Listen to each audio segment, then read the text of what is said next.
আসসালামু আলাইকুম প্রিয় বন্ধুগণ।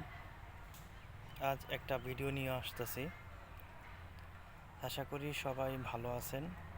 আজ পবিত্র শুক্রবার, জুমার দিন, আমাদের পবিত্র জুমার দিন। আজ স্পেশালি একটা কথা নিয়ে আসতেছি যে